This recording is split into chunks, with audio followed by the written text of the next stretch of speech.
Now in my case, I've got an LED bulb.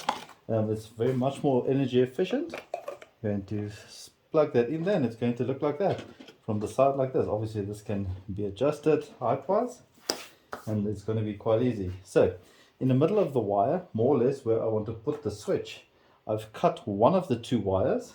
Once again, I'm going to open the two ends of those wires that I've cut, and this is basically where I'm going to put the switch in. Now this is a normal switch that you buy from any hardware store or shop, normal on-off switch.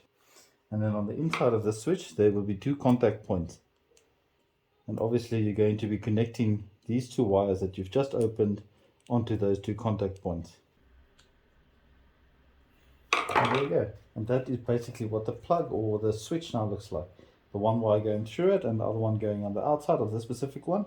So other switches, like I said, both would be going on the inside. And it's got a simple on and off switch. So the next part would be for the end of the two wires, the end where the wall plug or the power outlet plug is going to be connected. Once again, clean those two wires. Like so. And in in our country, in South Africa, we use this 3-pin plug.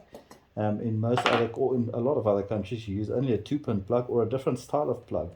Once again, just be sure to connect the correct wires to the correct point on this plug.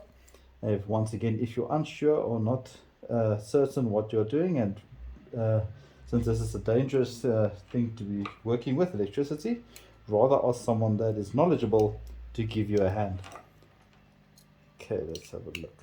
Now once again, on most of these plugs there's also a pinching place in the beginning of the plug where the wires goes in that you have to loosen. Some of them have pinching points that you have to slide the wires in, and be sure to once again connect these to the right post or the right terminals inside of the plug.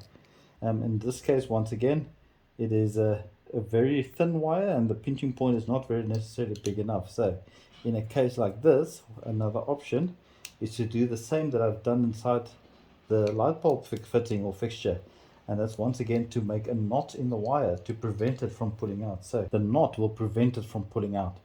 Now once again, when you close this plug, you'll see that the mounting points where the two screws from the outer side come through, be sure not to pinch the wire between those and the top or the lid of the plug.